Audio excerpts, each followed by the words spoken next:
প্রিয় বন্ধুরা, কেমন আছেন? আশা রাখি ভালো। আমি জগতের বিভিন্ন ধর্মের একজন ছাত্র। তো এই ধর্ম নিয়ে আলোচনা করতে গেলে ব্যাপারটা এরকমটি হয় যে গাছ কাটলে যেমন গায়ে পড়ে, করাতিরা যেমন গাছ কাটে অনেকটা সেরকম তো একটা বিপদের মতো পড়ছি আর কি। সত্য কথা বলাটা বেশ কষ্টসাধ্য ব্যাপার, তারপরও চেষ্টা করছি বলার। দেখেন কোরআন কি বলে। কোরআনে বলা হয়েছে যে আমি আমি তোমার প্রতি যা অবতীর্ণ করেছি, অর্থাৎ যা বলতে যে কোরআন অবতীর্ণ করেছি, তোমার উপর যে কোরআন অবতীর্ণ করেছি ওতে যদি তুমি সন্দিহান হও, অর্থাৎ কোরআনের উপর যদি তোমার কোনো সন্দেহ থেকে থাকে, তবে তোমার পূর্বের গ্রন্থ যারা পাঠ করে তাদের কাছে জিজ্ঞাসা করো, তোমার নিকট সত্যই এসেছে, তুমি কখনো সংশয়ীদের অন্তর্ভুক্ত হও না। সূরা ইউনুস আয়াত নম্বর ৯৪। এখানে আল্লাহ পাক বলতেছে যে আমি যে কোরআন তোমার উপর নাজিল করছি, এই কোরআনের পর যদি তোমার কোনো সন্দেহ থেকে থাকে তাহলে তুমি করো, বেদ চেক করো। বেদ বেদ ভগবদ গীতা, তারপরে গ্রিক পুরাণ, রোমান পুরাণ, তারপরে সামানিজম, তারপরে কেল্টিক, অ্যাজটেক, ফার্ন, ডগন, রাস্টাফারাজিয়ম, কনফুসিয়াস, ত্রিপিটক, মিশরীয় পুরাণ, ব্যাবিলনীয় পুরাণ, সুমেরীয় পুরাণ এবং গিলগামেশের মহাকাব্যগুলো দেখো। আমি পৃথিবীতে যুগে যুগে মানুষের জন্য যে সমস্ত কিতাব আমি নাজিল করেছি তা মূলত এক এবং অভিন্ন। হ্যাঁ, যেহেতু আমি জগতের বিভিন্ন ধর্মের ছাত্র, এটা বলার যোগ্যতা আল্লাহ পাক আমাকে দিয়েছে। হ্যাঁ, এটা সবাই বলতে পারবে না। আমার মনে হয় কোটিতে একজন পারবে কিনা সন্দেহ, কোটিতেও একজন পারবে না। আমি দীর্ঘদিন সাধনা করে পৃথিবীর বিভিন্ন ধর্ম জানার চেষ্টা করছি। এটা হয়তো আমার মতো যারা আছেন তারা হয়তো বলতে পারবেন। আচ্ছা, নম্বর ১, আজ থেকে অজানা সংখ্যক বছর আগে, তখনকার দিনে তো খ্রিস্টাব্দও ছিল না, খ্রিস্টপূর্বাব্দও ছিল না। সেখানে আমরা দেখতে পাই যে সেই মাটি দিয়ে মানুষ তৈরির কথা, তারপরে সেখানে সেই নূহ নবীর সেই বন্যার কথা, অর্থাৎ পুতনা পিস্তিমের জীবনে যে বন্যার কাহিনী আসছিল সেই বন্যার কাহিনী, এবং পুতনা পিস্তিমের পরিবার বেঁচে গেছিলো আর পৃথিবীর সমস্ত মানুষ ধ্বংস হয়ে গেছিলো সেই কাহিনী গিলগামেশে আছে। তারপরে সেই বনের কাহিনী আছে, একটা বনে ছিল, হ্যাঁ, পরে সেই ফল খাওয়া নিয়ে যে একটা দ্বন্দ্ব, সেই দ্বন্দ্বের কাহিনী আছে। তারপরে সৃষ্টিকর্তা অর্থাৎ গিলগামেশের যে গ্রন্থ, তার যে সৃষ্টিকর্তা তিনি আছে আনু। হ্যাঁ, আনু আর সূর্য দেবতা আছে শামাস, আমরা বলি কি শামস। কোরআনে আছে শামস আর গিলগামেশে আছে শামাস, সূর্য।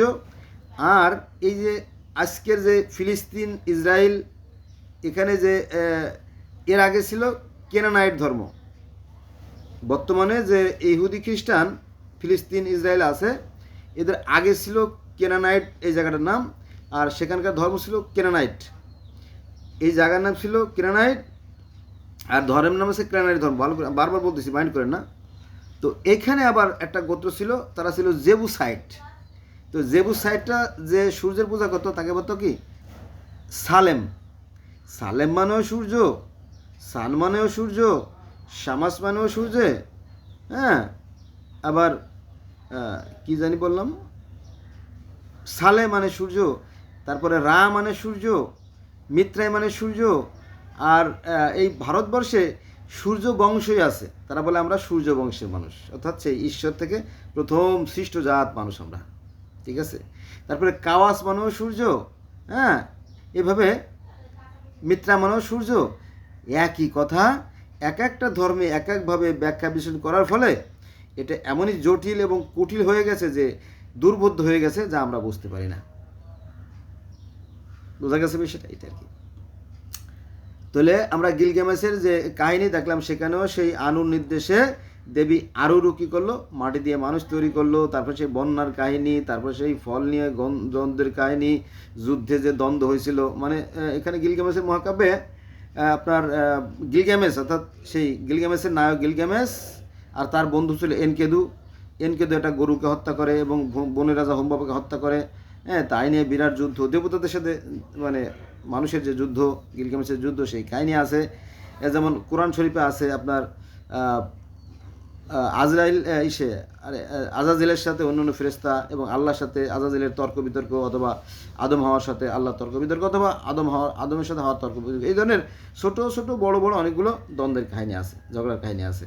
আর বাইবেলে তো সরাসরি আছে যে মেকায়েল মানে মেকায়েলের সাথে এই যে আজাজেলের একটা ভয়ঙ্কর যুদ্ধ হয়, ডিসুম স্বর্গে। হ্যাঁ, তো এই স্বর্গে যুদ্ধের কাহিনী পৃথিবীর বহু ধর্মে আছে। মিশরীয় ধর্মের যুদ্ধের কাহিনী আছে, শ্বেতের সাথে তার ভাই ওসাইরিসের যে একটা যুদ্ধ, এবং এমনকি শ্বেত তার ভাই ওসাইরিসকে হত্যা করে ফেলে।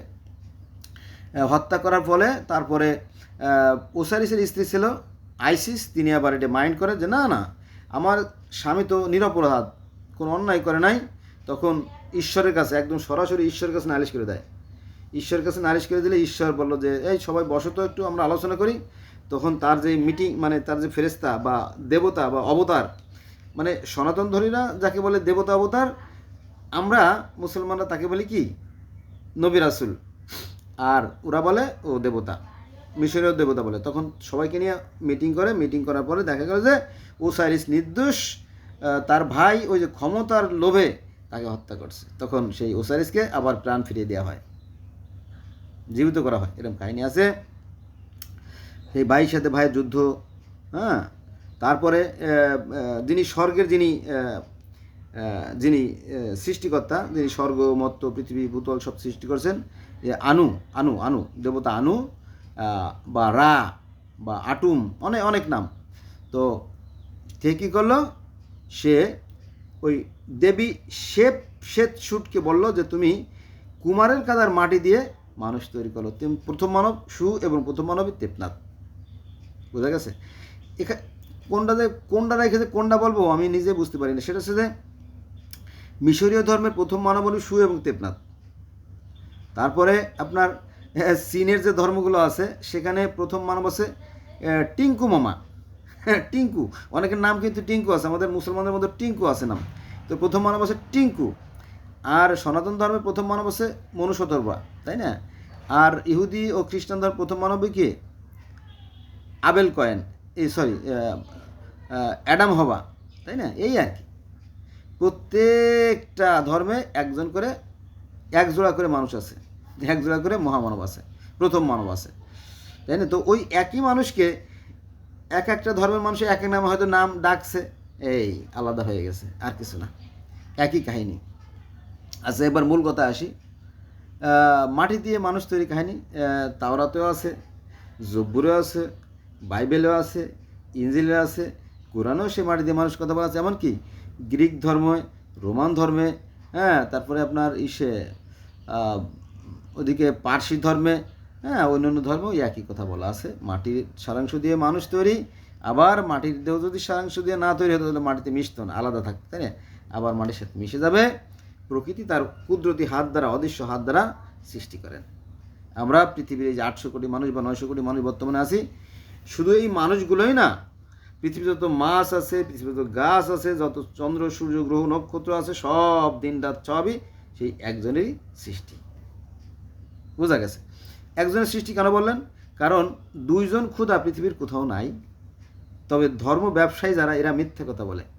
এই তো সেদিনকে মসজিদে গেছিলাম শুক্রবার নামাজ পড়তে, আজকাল বৃহস্পতিবার, এই যে আমি কথা বলতেছি না এই যে আপনাদের সাথে, আজকে হচ্ছে 8/5/2025 সাল, বৃহস্পতিবার, কাল শুক্রবার।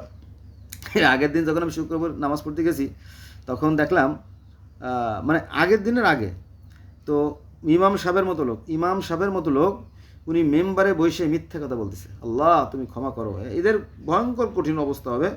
বলতেছে যে হিন্দুরা বা সনাতনীরা 12 মাসে 13 ভগবানের পূজা করে, অথচ মিথ্যে কথা। মসজিদের মতো পবিত্র জায়গায় দাঁড়াইয়া পবিত্র মুখে যদি মিথ্যে কথা বলে, অন্যের গীবত বলে, অন্যের মানে অন্যের বিরুদ্ধে মিথ্যে রচনা করে, তাহলে সেটা কি মহাপাপ না? মহাপাপ ইসলাম ধর্মে আছে। কিন্তু সে মিথ্যে কথা বলতেছে, কিন্তু শত শত মানুষ বললে ভুল হবে, হাজার হাজার মানুষ। এই বিল্ডিংটা ছিল পাঁচতলা মসজিদের দোতলায় ইমাম সাহেব কথা বলে, নিচতলায় না, দোতলায় বসে বসে উনি কথা বলে। তো মিথ্যে কথা বলতেছিল, বলতেছে 12 মাসে 13 ভগবানের পূজা করে হিন্দুরা, অথচ এটা কোরআনের বিরুদ্ধে, ভগবদ গীতার বিরুদ্ধে। কারণ কি, আমি যদি মুসলমানের সন্তান, আমি তো বেদ পড়ছি, এরা জানে না। শুধুমাত্র ওই যে নবীর সাথে ইহুদিদের যুদ্ধ ছিল, খ্রিস্টানদের সাথে নবীর দ্বন্দ্ব ছিল, সনাতন দা মূর্তি পূজা করে, শুধু ওই বদনাম আর বদনাম করে যায়। আল্লাহু আকবার। অথচ হ্যাঁ, কিছু লোকে করে, যেমন হিন্দুদের মধ্যেও কিছু লোকে যেমন মূর্তি পূজা করে, এটা ঠিক আছে। আমাদের মধ্যেও তো পাথর পূজা করি আমরা মক্কায় গিয়ে, হজে গিয়ে, তাই না? তাদের মধ্যেও যেমন কিছু এদিক ওদিক আছে, আমাদের মধ্যেও তো সে আমরা মাজার পূজা করি। মাজারে যে শাস্তা দেয়, মাজারে কবরের মাটি, আমি নিজে ব্যক্তিগতভাবে কবরের মাটি খাইছি। আমি যখন খুব ছোটো ছিলাম, 1980 সালের আগে বা 80 সালে, তখন আমি ছোটো ছিলাম, তখন আমি এই মাজার থেকে মাটি খাইছি। আমার গ্রামে মাজার আছে, 2টা মাজার, আমি নিজে মাটি এনে খাইছি। এবং ওই গাছের গোড়ায় ওই যে খাজা গজা, ওই সময় 1 টাকা 25 পয়সা দিয়ে খাজা গজা, কী যে কষ্ট হয়েছে, বাবা মারা গেছে, আর্থিক সংকট, 1 টাকা 25 পয়সা জোগাড় করা যে কত কষ্ট হয়েছে, বর্তমানে 1 লাখ টাকার 2 লাখ টাকার সমান, এত কষ্ট হয়েছে। তারপরেও খাজা গজা কিনে, একটা গাছ ছিল বাস্তখোলার গাছে, ওই গোড়ায় গাড়ছি, তো দেখলাম পিঁপড়ে খেয়ে বলে, বড়ো বড়ো পিঁপড়ে, পাশা উঁচু করা, বড় বড় দাওয়াতলা কালো পিঁপড়ে আছে না, তারা এসে খাওয়া শুরু করলো। ঠিক আছে, তারপরে ভালো, এটা আর কি মনে আছে। তো এটার অন্ধবিশ্বাস আর কি। আসলে আমরা সবাই একই স্রষ্টার সৃষ্টি, তবে সৃষ্টি করতে একরকম মানুষ সৃষ্টি করেন নাই। কারণ কি জানেন, আপনি বাজারে যাবেন, হরেক রকমের মাছ, কোনোটা ইলিশ মাছ, আবার ইলিশ মাছের মধ্যে দেখা যায় সেটা হচ্ছে সিলভার কাপ মাছ, আবার সিলভার কাপ মাছের মধ্যে দেখা যায় সিলন মাছ, আবার ইলিশ মাছের মধ্যে দেখা যায় সাইজ ছোটো চ্যাপলে মাছ, এরকমটি একই রকমের মাছ হরেক রকমের আছে। শৈল মাছ, গজার মাছ, টাকি মাছ, বেলে মাছ, এগুলো একরকম দেখা যায়, তাই না? দেখা যায় না? আমের ভিতরে অনেক রকম জাত আছে, যেমন কোনোটা আছে ল্যাংড়া, কোনোটা আছে ফজলি, কোনোটা আছে পাতি, কোনোটা আছে আম্রপালি, তাই না? আছে না? আছে। তো বানরের মধ্যে অনেক প্রজাতি আছে, গরুর মধ্যেও আছে, একটা অস্ট্রেলিয়ান, একটা আছে ফিজিয়ান, একটা আছে ইন্ডিয়ান, একটা আছে বাংলাদেশি, তাই না?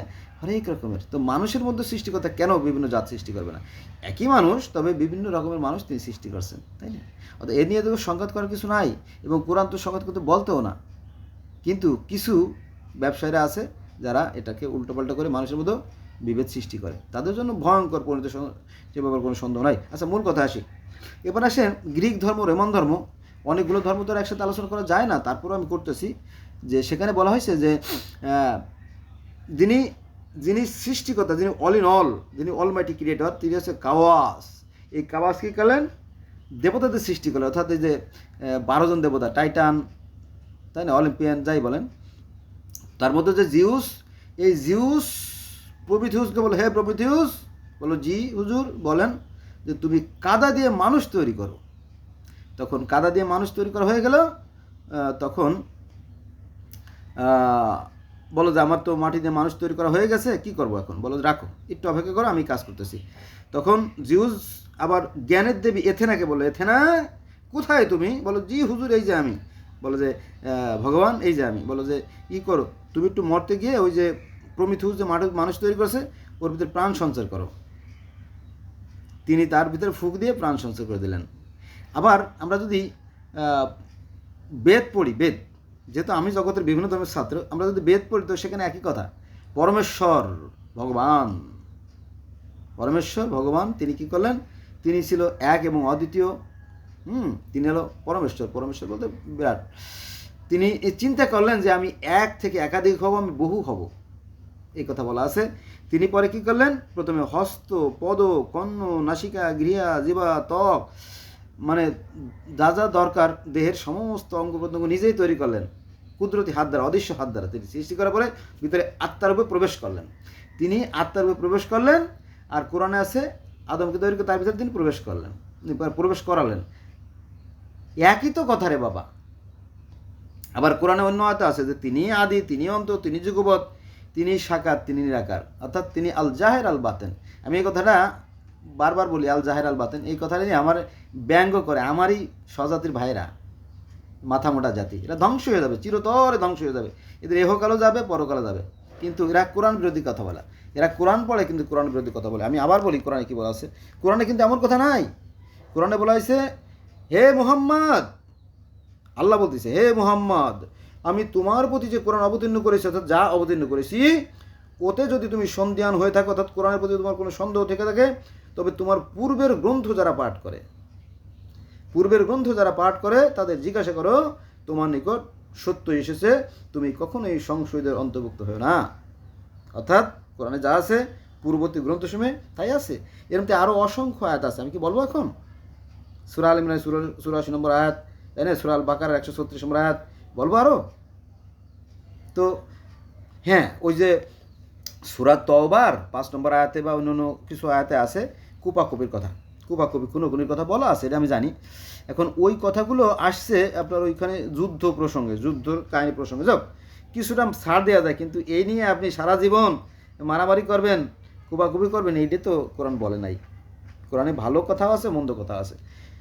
আবার দেখেন যে এক আল্লাহ, হ্যাঁ জানি আমরা এক আল্লাহ, কিন্তু এখানে তো বহু আল্লাহর কথা বলা হয়েছে। হ্যাঁ হ্যাঁ, কন কি এই সমস্ত কথা আলেমরা বলে না, বলে না, মানুষের মতো বিভ্রান্তি ছড়ায়, এটা একটা অন্যায়। দেখেন কি বলছে, নিশ্চয়ই আল্লাহর দল বিজয়ী। আল্লাহর দল হয় নাকি? আল্লাহর দল শব্দের কেন আসবে, বহু বচন কেন আসবে? মূর্খরা কিন্তু বুঝবে, যারা শিক্ষিত জ্ঞানী তারা বুঝবে না তো, যে দল বলতে কি বোঝানো? দল বলতে একাধিক লোকের সমষ্টি, তাই না? তো এখানে বলা হয়েছে আল্লাহর দল, তাহলে আল্লাহ বহু আল্লাহ, তাই তো বলতেছে। কে বলছে? কোরআন বলতেছে। এটার ব্যাখ্যা যদি আপনার জানেন, আপনি আমার বলেন। নিশ্চয়ই আল্লাহর দল বিজয়ী হবে, সূরা মায়েদা আয়াত নম্বর 56। সৃষ্টিকর্তা তো একটা জিনিস, সৃষ্টি আর স্রষ্টা তো কখনো এক না, তাই না? এটা আমরা জানি, কিন্তু এখানে আল্লাহর দল বলা হয়েছে কোরআনের মায়েদা 56 নম্বর আয়াতে। ভালো করে কোরআন পড়ে দেখেন। আচ্ছা, আরেকটা আয়াত বলে আমি শেষ করে দেবো ভিডিওটা। দেখেন এখানে বলা হয়েছে যে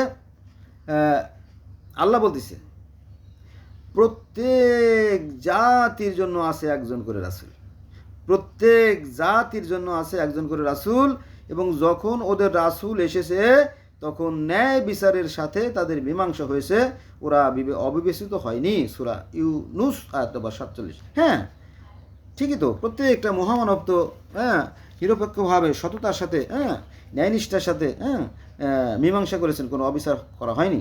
যেমন মুসলমানদের তো সবচেয়ে বড় টক্কর হচ্ছে হিন্দুদের সাথে। আমি সেটাই বলি যে এই যে রাম ছিলেন একজন ন্যায়পরায়ণ ব্যক্তি, আদর্শ চরিত্রের মানুষ। সে তো হ্যাঁ ওই যে রাবণ, অত্যাচারী রাবণকে করছে, মানে বধ করছে বা হত্যা করছে বা ধ্বংস করছে কে? রাম। সৃষ্টিকর্তা মানুষ দিয়েই কিন্তু মানুষকে সাহায্য করছে। এতে কোরআনেও আছে যে যখনই কোনো জনপদে যখনই অশান্তি দেখা গেছে, তখনই আমি নবী রাসূল প্রেরণ করেছি এবং ওই জাতিকে ধ্বংস করে দিয়েছে। একই তো কথা। তাহলে রামও কী করছে? রাবণকে ধ্বংস করে দিয়েছে, তো একই তো কথা। এরপরে আসেন, পরে আইসে শ্রীকৃষ্ণ কী করলো? ওই যে অত্যাচারী রাজা কংস, তাকে বধ করলো বা তাকে ধ্বংস করলো, পৃথিবীতে শান্তির বন্যা বয়ে দিল। তো এরা তো সে মহামানবী, এরা তো ন্যায় বিচারের ভিত্তিতে ন্যায় বিচার করছে। কিন্তু ওই যে হিংসা, আমি মাঝে মাঝে কথা বলি যে এই হিংসা, বিদ্বেষ, ঘৃণা থেকে এই ধর্মগুলো সৃষ্টি হয়েছে। হ্যাঁ, কিন্তু প্রকৃত ধর্ম কেউ জানার চেষ্টা করে না, হ্যাঁ, এবং প্রকৃত কথাও কেউ বোঝার চেষ্টা করে না। আমি একটা আয়াত 2 বার পড়ছি, আমি আবার বলবো, যদি কোনো ভাই মাইন্ড করেন তাহলে আমার কিছু করার নাই। দেখেন এই আলেমরা কোরআন পড়েই আবার কোরআনের বিরুদ্ধে কথাবার্তা বলে, এর সাথে জালেম, এর সাথে অত্যাচারী, এর সাথে অনবিচারী আর কি হতে পারে? কোরআনের কিছু কিছু কথা আছে একটু এলোমেলো, যুদ্ধের কথা আছে, হত্যার কথা আছে, হ্যাঁ, কিন্তু কিছু সুন্দর কথাও আছে। আমরা এখন ভালোটা গ্রহণ করবো না মন্দটা গ্রহণ করবো, এটা যার যার ব্যক্তিগত ব্যাপার। আমি আবারও বলি, আল্লাহ বলতেছে, it is not a simple matter or simple word or simple story. আল্লাহ, স্বয়ং আল্লাহ বলতেছে যে আমি তোমার প্রতি যা অবতীর্ণ করেছি, অর্থাৎ যে কোরআন অবতীর্ণ করেছি, ওতে যদি সন্দিহান হও, অর্থাৎ কোরআনে যদি তোমার কোনো সন্দেহ থেকে থাকে, তবে তোমার পূর্বের গ্রন্থ যারা পাঠ করে তাদেরকে জিজ্ঞাসা করো, তোমার নিকট সত্যই এসেছে, তুমি কখনোই সংশোধের অন্তর্ভুক্ত হইও না। সূরা ইউনুস আয়াত নম্বর 16। অর্থাৎ আপনি বেদ পড়েন এবং ত্রিপিটক পড়েন, আপনি জিন্দাবেস্তা আবেস্তা পড়েন, দেখবেন যে equal, there is no difference. কারণ ইসলাম ধর্মে যা আছে সবই পার্সি ধর্মে আছে। 5 ওয়াক্ত নামাজ আছে, অজু আছে, রোজা আছে, হজ আছে, জাকাত আছে, দান খয়রাত সব আছে, এমনকি মিরাজও আছে। তারপরে শেষ পর্যন্ত অর্থাৎ লাস্ট ফিনিশিং, যে আমাদের জান্নাতে আমরা যাব, জান্নাতে যেতে হলে যে আপনার যে সাঁকো পার হয়ে যেতে হবে সে কথাও আছে পার্সি ধর্মে, অর্থাৎ জেন্দাবেস্তা আবেস্তায় কী আছে, যে সিম্বত সাঁকো পার হয়ে মানুষেরা স্বর্গে প্রবেশ করবে। জান্নাত, এগুলো পার্সি ধর্মে আছে। এমনকি সনাতন ধর্মে আছে সেই সিম্বত সাগর কথা, তাকে বলা হয় বৈতরণী, অর্থাৎ সে আগুনের তপ্ত নদী পার হয়ে জানা যাবে। আর ইহুদি ধর্মে, খ্রিস্টান ধর্মে, ইসলাম ধর্মে আছে কি পুলসিরাত অর্থ যা, সিম্বত সাগর অর্থ তা, বৈতরণী অর্থ তা। তাহলে পার্থক্য কি? Just photocopy. So I shall request to my friend, please, let's go from today. We shall never call for the religion. It is above all my request. আমার সর্বোপরি অনুরোধ থাকবে, আমার ভিডিও যারা দেখছেন, সৌভাগ্যক্রমে হোক আর দুর্ভাগ্যক্রমে হোক, আপনারা আসুন, আমরা মানুষ হই, মানবিক হই। আমাদের একটাই আকাশ মাথার উপরে, একটাই পৃথিবী, একটাই চাঁদ, একটাই সূর্য। পৃথিবীর প্রত্যেকটা মানুষ সুখে হাসে, দুঃখে কাঁদে, শীতে কাঁপে, প্রত্যেকের আবেগ অনুভূতি এক, প্রত্যেকের রক্ত লাল, এই তো। All are equal, there is no difference if you analyze this. No more today. Thanks a lot for watching my video.